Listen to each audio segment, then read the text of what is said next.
मैंने 1-1 देखा या मैंने 2-2 देखा, 11-11 देखा, कोई भी मैंने एंजल नंबर देखा, तो उसकी फर्स्ट इंडिकेशन, फर्स्ट मतलब उसका यह है कि universe is alive and listening to you at the moment, कि यूनिवर्स इस टाइम सुन रहा है आपको, आप जो बोल रहे हो, तो उस टाइम ज़रूर मैनिफेस्ट करो।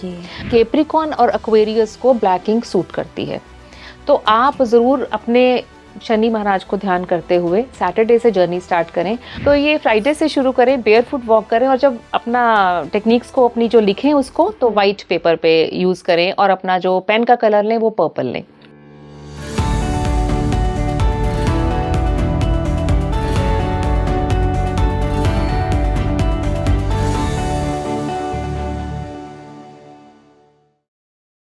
हेलो नमस्कार, मैं हूं आपके साथ इशिका और आप देख रहे हैं स्पीकिंग ट्री। एक और शानदार पॉडकास्ट के साथ हम लौट आए हैं और आज हम बात करने वाले हैं मैनिफेस्टेशन पर। मैनिफेस्टेशन के ऑल्दो आपने बहुत सारे वीडियो हर जगह देखे होंगे, लेकिन ये वाला थोड़ा सा अलग होने वाला है क्योंकि हम इसमें लॉ ऑफ अट्रैक्शन की भी बात करेंगे, साथ ही हम सारी राशियों की बात करेंगे। अब आपकी जो राशि है उसके हिसाब से आप किस तरह मैनिफेस्ट कर रहे हैं और क्या आपकी ड्रीम्स जो हैं, जो आपकी डिज़ायर्स हैं, कितनी परसेंटेज वेरी करती है कि वो पूरी होने वाली हैं साल 2025 में, उन पर बात होगी। साथ ही मैनिफेस्टेशन से और भी जितने सीक्रेट्स हैं डीप डाउन जाकर उसकी बात की जाएगी, क्योंकि आज मेरे साथ स्पेशल गेस्ट स्टूडियो में आ चुकी हैं and that is Priyanka Anil Dhaka ji. Ma'am बहुत बहुत स्वागत है आपका स्पीकिंग ट्री पर। Thank you so much. आज मैम आपसे बहुत सारी बातें करनी है मुझे मैनिफेस्टेशन पे। I am excited, even I am excited. तो मैम सबसे पहले मेरा सवाल ये रहेगा, मैनिफेस्टेशन आजकल जो ये टर्म है बहुत ज़्यादा लोगों के बीच में बोली जाती है, लेकिन एग्जैक्टली अगर हम इसका मीनिंग जाने, व्हाट इज़ मैनिफेस्टेशन, मैनिफेस्टेशन है क्या?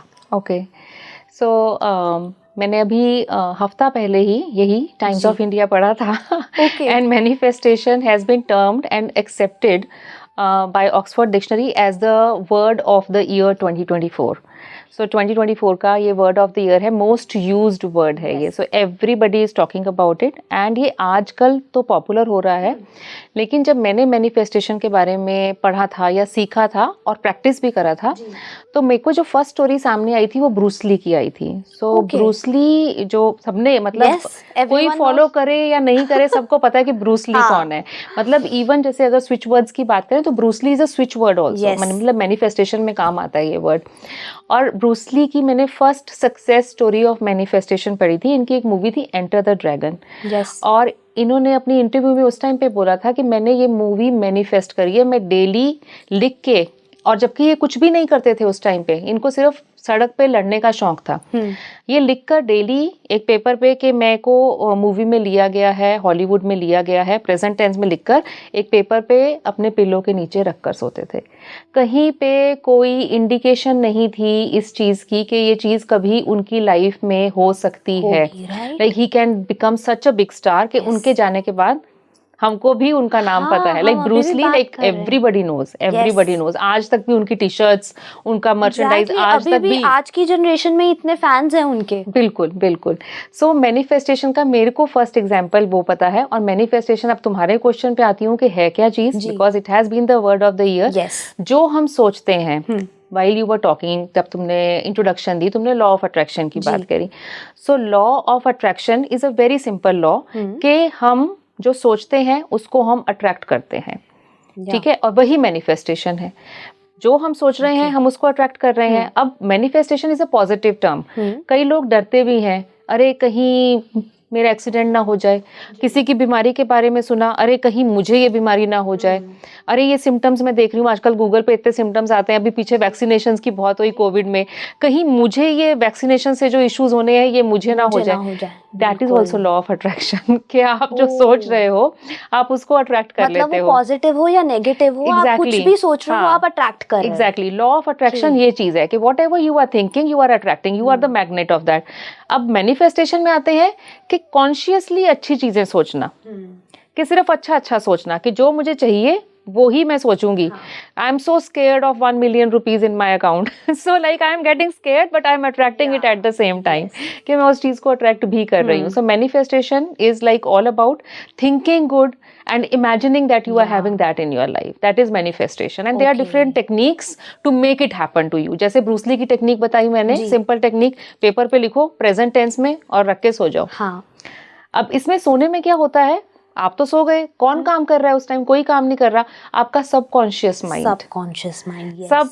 माइंड उस टाइम उस चीज को, एनर्जीज को लाइन करता है और ऐसा सोचता है कि मैं ऐसा क्या करूं कि ये इनकी लाइफ में हो जाए. सो दे प्लान इट या एंड देन ऑटोमेटिकली वो चीजें होनी शुरू हो जाती है, रास्ते खुलने शुरू हो जाते हैं.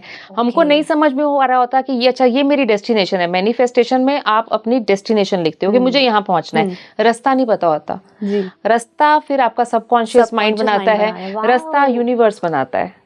ओके. यस, क्योंकि हर एक किसी की डेस्टिनेशन डिफरेंट है. राइट. तो डेस्टिनेशन डिफरेंट है तो रास्ते भी डिफरेंट है, तो वो आपके लिए स्पेशली बनते हैं. बिल्कुल. लेकिन मैम जैसे आपने ये ब्रूस ली वाली टेक्निक शेयर करी, ऐसी और कौन सी सीक्रेट टेक्निक्स हैं जो जर्नली लोग कर सकते हैं for their desires and dreams?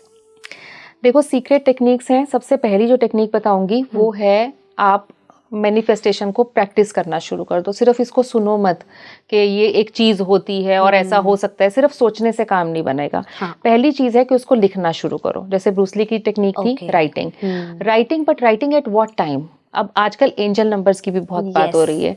तो जब मैंने 1-1 देखा या मैंने 2-2 देखा, 11-11 देखा, कोई भी मैंने एंजल नंबर देखा, तो उसकी फर्स्ट मतलब उसका ये है कि universe is alive and listening to you at the moment. कि यूनिवर्स इस टाइम सुन रहा है आपको, आप जो बोल रहे हो, तो उस टाइम जरूर मैनिफेस्ट करो. अगर आप कहीं बाहर हो तो ध्यान लगा के करो, इमेजिन करो अपने आप को उस स्थिति में, उस जगह पर देखो जहां पर आप देखना चाहते हो. अगर आप एक सीटेड पोजीशन में तो उसको लिख लो, but write everything in the present tense. Okay, ये हो रहा है बिकॉज आप मानो ना, यूनिवर्स सुन रहा है आपको उस टाइम पे. तो यूनिवर्स सुन रहा है तो उस टाइम बोलो फटाफट बोलो जो बोलना है. सो ये चीज हो गई. दूसरा एक हम मानते हैं 3-6-9 नंबर्स को, क्योंकि ये 3, 6 एंड 9 नंबर बहुत ही यूनिवर्स एंड बहुत पावरफुल नंबर्स माने जाते हैं. सो आप एक टेक्निक को 3 बार लिखो, फिर 6 बार लिखो और फिर 9 बार लिखो एट द सेम टाइम. ये भी चीज आप कर सकते हो. नहीं तो आप सुबह में 3 बार लिखो सेम चीज को, दोपहर में 6 बार लिखो, रात को सोने से पहले 9 बार लिखो. But it is very important to write morning and evening, क्योंकि मॉर्निंग में आपकी उठते ही वाली एनर्जीज हैं और 9 को सोने से पहले एनर्जीज हैं. स्पेशली जब आप सोने से पहले किसी भी चीज को लिखते हो ना, तो वो आपके सबकॉन्शियस माइंड में बहुत अच्छे से काम करती है. मतलब मैंने मैक्सिमम रिजल्ट्स देखे हैं उन लोगों की जो जर्नलिंग या राइटिंग या मैनिफेस्टेशन सोने से पहले करते हैं. मतलब wonderful results I have seen. Okay. Yes. और वो शायद कम टाइम में भी हो जाएगा. एग्जैक्टली, टाइम भी कम हो जाएगा. दूसरा एक चीज जो तुमने बोला ना, सीक्रेट वाली चीज, वो एक चीज है, जब हम किसी चीज को करते हैं ना, तो हम करते हैं कि चलो आज हमारा वीडियो देखा और आज से मैंने मैनिफेस्टेशन स्टार्ट कर दी ट्राई करने के लिए कि देखते हैं क्या होता है. टेस्टिंग. काम नहीं होगा फिर. मतलब आप टेस्ट करोगे तो नहीं होगा. ईदर यू हैव फेथ और यू हैव डाउट. क्योंकि अगर आप टेस्टिंग कर रहे हो तो आपके मन में डाउट है. और जब आपके मन में डाउट आ गया, इवन 1%, तो मतलब फेथ नहीं है. अगर दो ही फीलिंग्स एग्जिस्ट कर सकती हैं, या तो फेथ एग्जिस्ट कर सकता है या डाउट एग्जिस्ट कर सकता है. तो फेथ हो तो ऐसा हो, ये बिलीव कि हाँ ये तो मेरा ही है, मैनिफेस्टेशन, ये जॉब मेरी ही है, इतना पैसा मेरा ही है. पार्टनर्स में भी करते हैं लोग कि ये पार्टनर मेरा वही है, लेकिन इसमें बहुत ज्यादा काम नहीं करता, क्योंकि इट इज अ कार्मिक थिंग टू हैपन. आप दुनिया में बहुत पैसा है, आप कुछ पैसा अपने लिए अट्रैक्ट कर सकते हो, लेकिन अगर आप किसी एक पर्टिकुलर इंसान के लिए कर रहे हो तो बहुत ज्यादा लोग वैसे नहीं है, वही चीज नहीं है, तो आप नहीं कर सकते. तो पार्टनरशिप में आप इसको बहुत ज्यादा प्रैक्टिस नहीं करो. अगर बहुत क्लैरिटी मिल गई होगी लोगों को कि अपने किसी को आप डिजायर करते हैं कि वो आपका गर्लफ्रेंड हो या बॉयफ्रेंड हो, आप उसके लिए मैनिफेस्ट कर रहे हो, तो ये आपको शायद क्लैरिटी अभी मिल गई होगी. क्योंकि अगर वो देखो बना होगा आपकी लाइफ आपके लिए ना, तो वो जरूर आ जाएगा, कोई प्रॉब्लम नहीं है. लेकिन पैसा हम कितना भी अट्रैक्ट कर सकते हैं, पोजीशन हम कितनी भी अट्रैक्ट कर सकते हैं, पावर हम कर सकते हैं, because that is there is no scarcity of that in the universe. उसकी बहुत अबंडेंस है इन चीजों की. आप कितनी भी ले लो अपने हिस्से में, पार्टनर नहीं. करो कोशिश, होने को अगर होगा तो आपका जरूर होगा, बट 100% गारंटी नहीं होती उस केस में। लेकिन मैम जैसे आपने बोला कि पावर, पोजीशन एंड मनी हम जितना मर्जी अपनी तरफ अट्रैक्ट कर लें, बिल्कुल, लेकिन वो यूनिवर्स कैसे बैलेंस आउट करेगा? क्योंकि हर कोई इंसान चाहता है उसके पास ये तीनों चीजें हों। बिल्कुल, तो वो बैलेंस आउट कैसे होंगी? बैलेंस आउट अपने आप होती है, दैट इज यूनिवर्स रिस्पॉन्सिबिलिटी। एक छोटी सी कहानी सुनाती हूँ तुमको। जब अर्जुन वो मछली की आंख में उनको तीर करना था स्वयंवर के टाइम पे, तो उससे पहले ना कृष्ण जी उनको ज्ञान दे रहे थे बहुत कि अरे तुम अच्छे से मछली की आंख को देखना और बिल्कुल ध्यान से करना, सारी उनको इंस्ट्रक्शंस दी। तो अर्जुन थोड़े फ्रेंडली थे उनके साथ, उन्होंने बोला कि अगर ये सब कुछ मैंने ही करना है तो आप क्या करोगे, आप क्या करोगे, आप क्या करोगे? तो उन्होंने उनको जवाब दिया कि मैं वो करूंगा जो तुम नहीं कर सकते, मैं पानी को स्थिर करूंगा कि पानी में उस टाइम रिपल्स नहीं आएंगी, पानी में उस टाइम वेव्स नहीं आएंगी, तुम क्लैरिटी से देख पाओगे, पर आंख देखना, तीर मारना, ये सब तुम्हारा काम है। तो हमारा काम है मैनिफेस्ट करना, rest leave it to universe, वो कैसे बैलेंस करते हैं, क्योंकि वो हमारी कैपेसिटी में ही नहीं है। जी हाँ।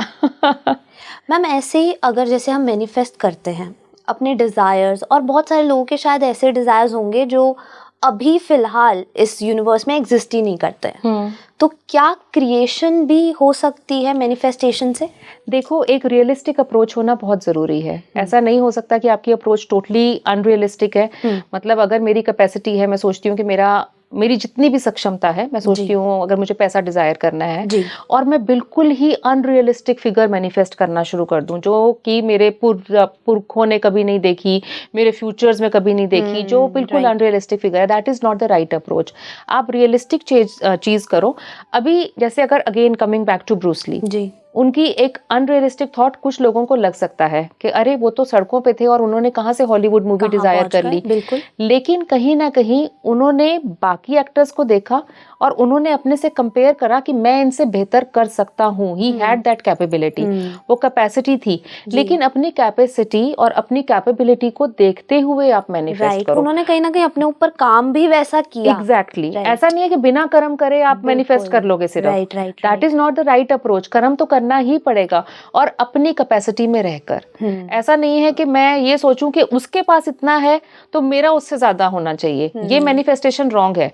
उसको मत देखो, अपने को देखो, मेरे पास इतना होना चाहिए। लेकिन कुछ लोग ये भी सोचते हैं, जैसे हम पैसे की जब बात कर रहे हैं, कि अगर मैं सपोज मिलियन सोचूंगा तब मेरे पास इतने आएंगे, तो मैं लंबी सोच रखता हूँ, आगे तक की सोचता हूँ कि मेरे पास इतना तो तब आएगा। तो ये भी सोच शायद कहीं ना कहीं गलत ही है। फिर ऐसा कभी हुआ है कि हम पहली सीढ़ी से 100वीं सीढ़ी पे पहुंच जाए? बिल्कुल पॉसिबल ही नहीं, गिर जाएंगे ना रास्ते में। तो इसलिए स्टेप बाय स्टेप चलें तो बेटर है। अगर आज की डेट में मेरा 0 बैलेंस है तो let me target for 10,000 first, not for 1 crore. Right, ठीक है। 10,000 करते करते, एंड ऐसी भी एक सेइंग है, मनी अट्रैक्ट्स मनी। ठीक है, आपके पास कुछ होगा तो वो और अट्रैक्ट करेगा, और अट्रैक्ट करेगा। आपको लगेगा अरे 10,000 आ गए, एग्जैक्टली 10,000 आ गए, अब मैं और कर सकता हूँ, अब मैं और कर सकता हूँ। कॉन्फिडेंस आना शुरू होता है। तो ऐसा नहीं है ना कि जिस दिन बीज बोया उसी दिन तो सीधा आम खा लिए। That is not possible. So you have to wait, you have to go step by step. जी। सो इसलिए वो वाली टेक्निक सही नहीं है। आपको स्टेप बाय स्टेप जाओ। 10,000 से शुरू करो या जो भी आपका है। तो small steps, they actually are very stable according to your capacity and your karma also. Yes जी। कर्मा चलो आपको अवेयर नहीं भी है, पर अपनी कैपेबिलिटी हर एक किसी को अवेयर होती है कि हाँ मैं ये चीज कर सकता हूँ या मैं ये चीज नहीं कर सकती हूँ। जी। तो आपको पता जरूर होगा कि आपका इतना आप अचीव कर सकते हो। तो स्मॉल स्टेप से जितने में आज हो उसके ऊपर 10%, 20% प्लस करके मांगना या मैनिफेस्ट करना शुरू करो। लेकिन मैम बहुत सारे यूनिवर्स में, इस दुनिया में बहुत से ऐसे लोग होंगे जो शायद हमारी इस कन्वर्सेशन के अगेंस्ट हो कि नहीं हम तो मैनिफेस्टेशन जी मानते ही नहीं है, हमें नहीं पता, वी बिलीव इन कर्मा। ऐसे भी लोग हैं काफी कि नहीं हम अपने काम पे भरोसा करते हैं, अपने आप पे भरोसा करते हैं, we don't believe in manifestation. तो क्या इन लोगों के लिए भी मैनिफेस्टेशन उतने ही पावर से वर्क करेगा जितना एक बिलीवर के लिए कर रहा है? देखो, बिलीफ होना तो बहुत जरूरी है। कोई भी चीज अगर हम करेंगे और बिलीफ के साथ करेंगे तभी उसका रिजल्ट है। मैंने पहले जैसे बोला कि अगर हम टेस्टिंग के लिए करेंगे तो हमें रिजल्ट नहीं मिलेगा। तुमने पावर ऑफ कर्मा बोली कि कई लोग पावर ऑफ कर्मा को बिलीव करते हैं कि जैसा होगा। अभी मैं पावर ऑफ कर्मा को 2 पार्ट्स में डिवाइड करती हूँ। एक तो कर्मा जो मैं लेकर आ रही हूँ कि मुझे इतना ही मिल सकता है, इससे ज्यादा मुझे नहीं मिल सकता है। दूसरा कर्म होता है मैं क्या कर रही हूँ, what effort am I putting. अब एक कर्म हो गया कि मैनिफेस्ट कर रही हूँ और एक कर्म हो गया कि उसके लिए मैं काम भी कर रही हूँ, तो वो भी कर्म करना ही हुआ। सो आप अपने प्रेजेंट कर्म से अपने आगे के कर्म चेंज कर सकते हो। ये चीज ट्राइड एंड टेस्टेड है कि अगर मैं रोज एक्सरसाइज कर रही हूँ तो definitely I will get into shape. तो मेरा रोज का कर्म है जो मुझे रिजल्ट देगा ही देगा, and it works like that. तो अगर हम सिर्फ कर्म पे डिपेंड होके बैठ जाएंगे, पास्ट कर्मा पे, तो भी नहीं चलेगा, बिकॉज करंट लाइफ में कर्म करना ही पड़ेगा। और आपको कर्म के साथ करते करते अगर मैनिफेस्ट करोगे तो डेफिनेटली बेटर रिजल्ट्स करेंगे मिलेंगे, लेकिन आपको फेथ के साथ करना होगा, बिलीफ के साथ करना होगा, तभी रिजल्ट मिलेंगे। मतलब इंटेंशंस आपकी बिल्कुल प्योर होनी चाहिए। इंटेंशंस प्योर होनी चाहिए, बिल्कुल। ट्राई करके देखो, जैसे मैंने स्टार्टिंग में ही बोला, I am so scared of 1 million rupees जी। सो ये अब मैं स्केयर्ड हूँ, लेकिन मैं बोल दिल से रही हूँ समथिंग लाइक दैट, तो आप अट्रैक्ट कर सकते हो। Right. So such people can actually challenge also, but बोले प्रेजेंट टेंस में जी, रिजल्ट मिल जाएगा उनको, देखेंगे। तो मैम मेरे दिमाग में ऐसे एक ख्याल आया कि व्हाई नॉट हम अपने व्यूअर्स को एक चैलेंज दें ऐसा, कि आप कुछ बताइए कि वो कितने टाइम तक उसको मैनिफेस्ट करें, एंड लेट्स सी कि वो होता है या नहीं होता है। और आप सब मुझे कमेंट्स में बताइएगा कि क्या वो आपके साथ हुआ या नहीं हुआ। सो हम एक चैलेंज उनको देते हैं। बिल्कुल 100%।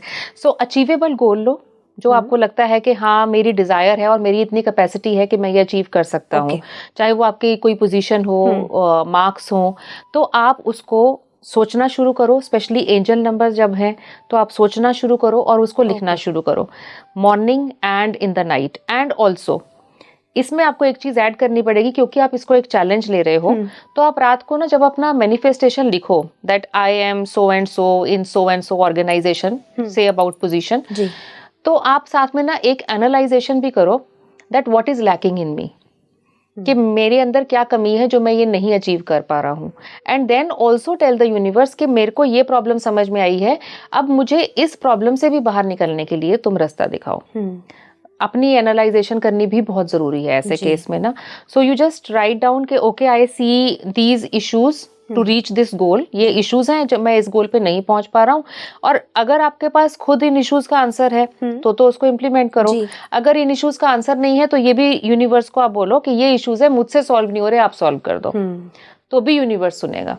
ओके यस मैम, लेकिन जैसे आपने लिखने की बात की, एक लॉ ये भी है कि साउंड वाइब्रेशंस कहीं ना कहीं रहती हैं यूनिवर्स में हमेशा। 100%। तो अगर लिखने के साथ बोला भी जाए सेम चीज प्रेजेंट टेंस में, तो वो क्या इफेक्ट को बढ़ा सकता है? बिल्कुल बढ़ा सकता है। बल्कि जब हम साइंस की बात करेंगे तो कुछ साइंस हैं जिनके लिए मैंने स्पेशली बोलने के लिए सोचा हुआ है कि हाँ ये बोलें तो इनकी मैनिफेस्टेशन और ज़्यादा मल्टीप्लाई हो सकती है। सो बोलना भी हो सकता है। एंड इवन कुछ साइंस तो ऐसे भी होते हैं कि अगर उसको ये एक पोएम की फॉर्म में बना दें और उसको रिपीटेडली बोलें तो भी उनके लिए बहुत बेनिफिशियल हो सकता है। कितना क्रिएटिव तरीका है। Of course we have to go different ways, नहीं तो यूनिवर्स भी बोर हो जाएगा ना। हाँ ये एंटरटेन कर रहा है, इसकी पहले सुन लो। बिल्कुल। तो मैम हम ऐसे करते हैं, हम एक बात करते हैं राशियों के ऊपर। श्योर। कि 12 के 12 जितने भी हमारे साइंस हैं उनको किस तरह से मैनिफेस्टेशन अपना आगे लेकर जाना चाहिए। बहुत सारे लोग होंगे, बहुत सारी राशियों वाले लोग होंगे जो अपनी डिजायर्स और ड्रीम्स पर काम करना चाहते होंगे। साल अभी अभी शुरू हुआ है, तो बहुत सारे लोगों के ड्रीम्स होते हैं कि सब कुछ अचीव करना है इस साल। तो उस पर हम थोड़ी सी बात करते हैं कि किस तरह से जो हमारे साइंस हैं वो कैसे काम कर सकते हैं। तो अगर हम पहले बात करें, सो लेट्स टॉक अबाउट मेष राशि। हाँ, एरीज के बारे में बात करते हैं। नंबर 1 राशि है हमारी। कैसे एरीज वाले लोग मैनिफेस्ट करें? हाँ, सो सबके लिए मैं छोटा छोटा बताती हूँ, बहुत ही सिंपल टेक्निक्स बताऊंगी which are actually easily done, मतलब आप इजीली आप उसको इम्प्लीमेंट कर सकते हो। पहली चीज तो ये कि एरीज जो है नंबर 1 की राशि है और ये मार्स की राशि है, मंगल की है राशि। तो ये अब जैसे मार्स की राशि है तो इनका जो लकी डे हो गया वो ट्यूसडे हो गया। तो अपनी मैनिफेस्टेशन की जर्नी है ना वो ट्यूसडे से, मंगलवार से शुरू करें, पहली चीज़। दूसरी चीज़ ये, क्योंकि ये मार्स की राशि है तो बड़े फिजिकली इनको कुछ कुछ करने का शौक होता है। आप अपनी मैनिफेस्टेशन से पहले उस चीज़ को, जो भी आपकी चीज़ है, अपनी एनर्जीज को अलाइन करते हुए एक छोटा सा रन लें, थोड़ा सा दौड़ो, भागो। While you think about, keep on repeating the same sentence in your mind. जैसे कि मान लो पैसे की बात करते हैं, I have 1 lakh rupees in my account, दौड़ते रहो, थोड़ा सा एक चक्कर लो 1 किलोमीटर का, और उसके बाद बैठो, you will channelize that energy. तो ट्यूसडे से अपनी जर्नी स्टार्ट करो। लिखने से पहले थोड़ा सा फिजिकल एक्टिविटी के साथ करो, चाहे ट्रेडमिल पे भाग रहे हो, चाहे कोई भी फिजिकल एक्टिविटी कर रहे हो, बट जिसमें कि आपको थोड़ा सा रनिंग करना पड़ रहा है, तो ये इनको बहुत काम करेगा। ओके, सो ये एरीज पे इम्प्लीमेंट होता है। ओके, यस, ठीक है। अगली राशि की हम बात करें तो नेक्स्ट आती है आपकी टॉरस राशि आती है, ठीक है। सो टॉरस जो राशि है वो है वीनस की राशि।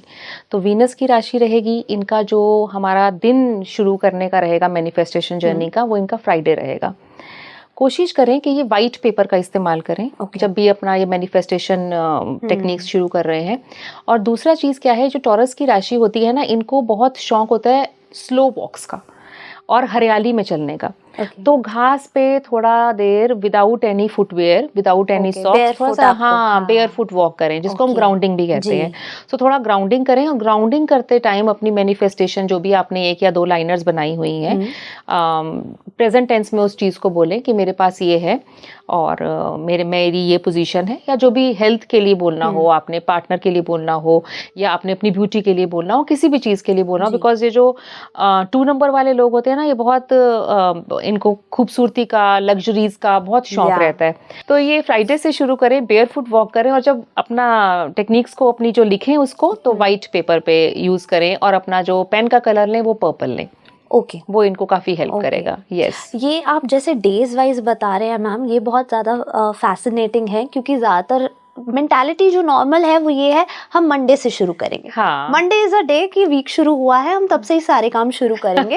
मिडिल ऑफ द वीक में हम नहीं जाना चाहते। But this is very fascinating. हाँ, एक्चुअली हम वेस्टर्न कैलेंडर आजकल ज्यादा फॉलो करने लग गए हैं, तो उसके कारण से है, और इजी भी है एक्चुअली। राइट। तो इस तरह से बाकी सबका याद रखना पड़ता है। अच्छा, बुध का कौन सा दिन है, अगर आप हिंदी में अपने वार को बोलेंगे, हिंदी डेज को बोलेंगे, तो आपको प्लैनेट उसी टाइम समझ में आ जाएंगे। जैसे अभी हमारा नेक्स्ट बुधवार पे आ रहा है, जो आपकी जेमिनाई राशि आ रही है, वो बुध से रूल्ड होती है। तो जैसे ही आप बुधवार बोलेंगे तो आप समझ जाएंगे कि बुध है, बृहस्पतिवार बृहस्पति है, शुक्रवार शुक्र है। तो हिंदी में बहुत ज्यादा चीजें आसान हो जाती हैं अगर आप रिलेट करना चाहो तो।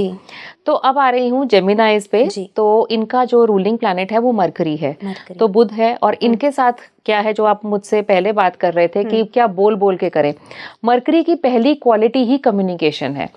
सो कम्युनिकेशन जब आप उस चीज का करते हैं, ये लोग जब बोल बोल के अपनी चीजें मैनिफेस्ट करते हैं तो इनको बहुत काम आएगी।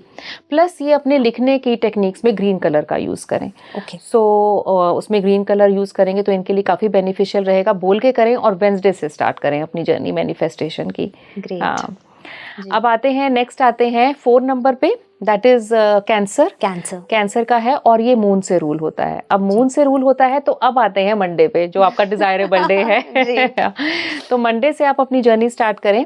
इसमें क्या है कि इसमें आप रात से स्टार्ट करें, और अगर पूर्णिमा है उस दिन तो और भी बहुत अच्छी बात है, बिकॉज चंद्रमा 16 कलाओं पे है और आपका कैंसर है, तो उसलिए आपका डबल हो जाएगा। रात से जब चंद्रमा हो पूरा, तब से आप अपनी जर्नी स्टार्ट करें मैनिफेस्टेशन की। दूसरा, ये लोग ना बड़े इमोशनल होते हैं, तो इनको ना जो भी चीज़ अपनी लाइफ में चाहिए ना, अपने साथ ही बैठें और उस इमोशन को, मान लो कि मैं कुछ करना चाहती हूँ या मैं से एक्ट्रेस बनना चाहती हूँ, तो आप अपने आप को देखें उस जगह पे कि मैं एक्ट्रेस हूँ, अपने आप को, कहते हैं ना, fake it till you make it, उस चीज को फेक करना शुरू करें। इनके लिए बहुत काम करेगा, मतलब एक्ट लाइक दैट आप हो ही actress, and with that tantrums and everything, right. तो ये इनको रात से अपनी मैनिफेस्टेशन स्टार्ट करें और इमोशनली उस चीज को महसूस करें, फील करें कि हाँ, मैं उसी सिचुएशन में हूँ जो सिचुएशन मुझे चाहिए। तो इमोशनल जितना उसके साथ बॉन्ड करेंगे, उस पर्टिकुलर चीज़ के साथ जहाँ पे आपको पहुँचना है, तो आप उतनी जल्दी वहाँ पे पहुँचेंगे। राइटिंग ऑफ कोर्स आप कर सकते हो, और यही है इनके लिए। तो वेरी नाइस। ओके, नेक्स्ट है लियो। नेक्स्ट है लियो। तो लियो की बात करें, ये है सन का साइन, और इनकी मैनिफेस्टेशन जर्नी जैसे सन का है, तो संडे से स्टार्ट करें, इनके लिए बेस्ट रहेगा। थोड़ा सा ये जो सन प्लैनेट है और ये जो साइन है ना, बड़ा रूलिंग होते हैं। मतलब जैसे Leo, lion, the king of the forest, so बहुत रूलिंग होते हैं। So they have to actually, जैसे हमने पहले मून की बात करी, तो उन्होंने इमोशनली फील करा। यहाँ पे ये है कि थोड़ा सा इनको औरों को भी फील करवाना पड़ेगा कि yes, that is my social status already.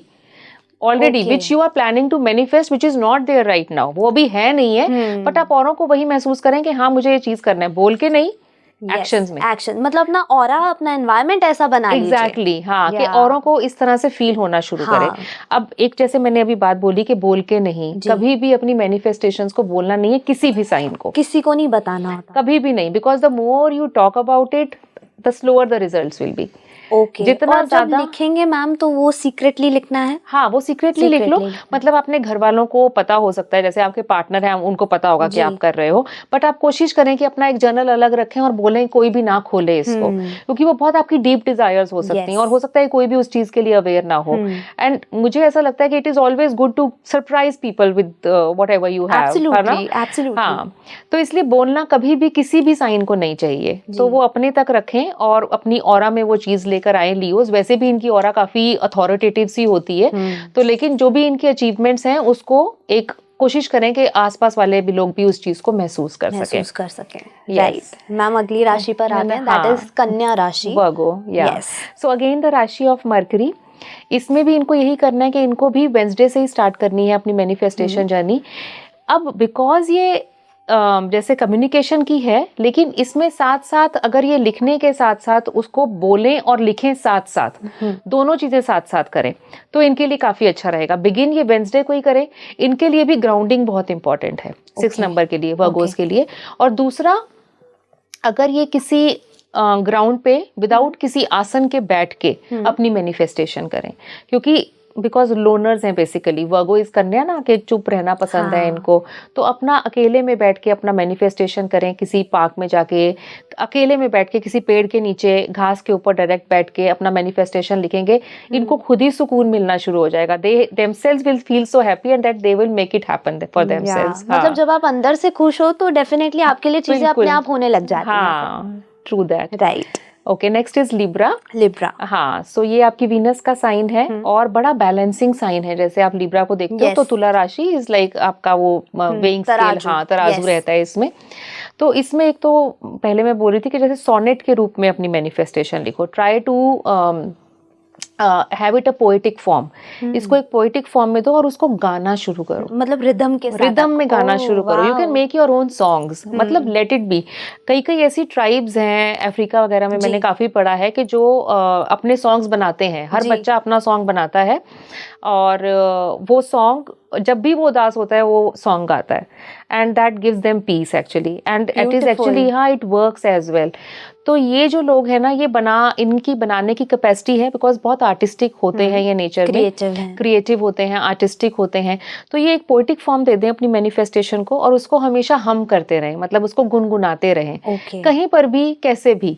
तो इनकी मैनिफेस्टेशन टाइम मैटर नहीं करता, बट डे मैटर करेगा। फ्राइडे से बिगिन करें, हाँ, फ्राइडे से बिगिन करें, टाइम इनके लिए नहीं मैटर करे। So next is Scorpio. या स्कॉर्पियो मार्स की राशि है, बट थोड़ा सा इनमें ना अग्रेशन काफी ज्यादा होता है। तो जैसे मार्स की राशि में मैंने पहले कहा था कि थोड़ा रन करो, थोड़ा भागो, इनके केस में क्या है कि एक तो इनको कोशिश ये करें कि बहुत ही पैशनेट हैं, जो भी चीज़ें इनकी लाइफ में इनको डिज़ायर कर रहे होंगे ना, उसको बहुत पैशनेटली, उसको बहुत अग्रेसिवली ये ऑलरेडी डिज़ायर कर रहे होंगे। तो इनको पहले तो थोड़ा सा शांत होना है, मतलब वो चीज़ मिलेगी इनको, लेकिन होता है ना कि ओवर डूइंग एनीथिंग, कि बहुत ज़्यादा कोई चीज़ करना, तो पहले उस चीज़ को थोड़ा सा कंट्रोल करना है। बिलीव से, शांत मन से, शांत चित्त से इनको अपनी मैनिफेस्टेशन, ओवर एक्साइटमेंट नहीं करनी है इन्होंने। हाँ, और ट्यूसडे से ही ये स्टार्ट करें और ये लिखने में ऑरेंज कलर का यूज करें, अपने मन को शांत करते हुए। कलर इनको पैशन का दे दिया, orange colour is the colour of passion, या आप रेड कर लो, लेकिन मेरे को लगता है कि ऑरेंज इन पे ज्यादा एप्लीकेबल रहेगा। तो ऑरेंज कलर से आप लिखना शुरू करें अपनी मैनिफेस्टेशंस को, लेकिन चित्त को शांत करके, वैसा नहीं भटकते हुए मन से नहीं, चाहिए अभी चाहिए, वो नहीं करना इनको। हाँ, नेक्स्ट इज सैजिटेरियस। या सैजिटेरियस की बात करते हैं। ये लोग मतलब डिजायरेबल होते हैं, साथ साथ ना थोड़े से ईगोइस्टिक भी होते हैं। इनके ना दिल पे बात बहुत जल्दी लग जाती है, जैसे किसी ने कुछ बोल दिया और इनको ये बात नहीं पसंद आई और इनकी ईगो हर्ट हो गई कहीं से, तो इनको बहुत बुरा लगता है। तो अभी इनको अपनी इस चीज का ना फायदा उठाना है इनको अपना जो भी डिजायर है उसको अपनी ईगो पे ले लेना है कि ये तो मुझे अचीव करना ही करा है। एंड ये एक बार इस चीज को कर लेना, अगर अपनी ईगो पे ले लें तो ये अचीव करेंगे ही करेंगे 100%। यस, तो इनके जो बिगिनिंग के डेज रहेंगे वो थर्सडे रहेगा, बिकॉज जुपिटर की राशि है ये, और जुपिटर के दिन से स्टार्ट करने से, थर्सडे से शुरू करने से इनको बहुत ज्यादा ना विजडम भी मिलेगा कि उस चीज को करना कैसे है। ईगो पे लिया पहले तो अपना इन्होंने वो बना दिया, चैलेंज बना लिया कि ये चीज करना है, और फिर विजडम के कारण से इन्होंने थर्सडे को स्टार्ट करा। दूसरी चीज, ये येलो कलर का इस्तेमाल ज्यादा करें। वो इनके लिए काफी अच्छा रहेगा। मैम कहीं ना कहीं जैसे ईगो वाली बात आ गई, तो मोस्टली जब ईगो लोग सुनेंगे तो वो नेगेटिव कहीं ना कहीं साउंड हमेशा करता है, तो क्या ये नेगेटिव भी हो सकता है? नहीं, इसको इन्होंने वही मैं बता रही हूँ कि ईगो पे लिया बट उसको चैलेंज की तरह लिया। When you take a thing as a challenge then it is not negative any more. तो आप ईगो को चैलेंज में लेकर आओ।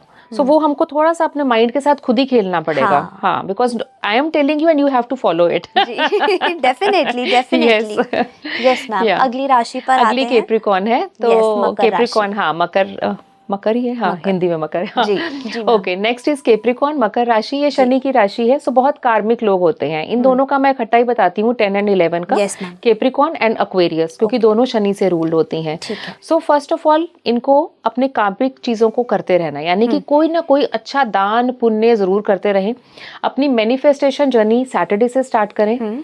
और ब्लैक इंक वैसे हम नॉर्मली यूज नहीं करते हैं, लेकिन इनके लिए फेवरेबल है। ब्लैक इंक नॉर्मली हम तब यूज करते हैं कि जब हमने अपनी लाइफ से कोई चीज को निकालना है, लेकिन कैप्रिकॉर्न और एक्वेरियस को ब्लैक इंक सूट करती है।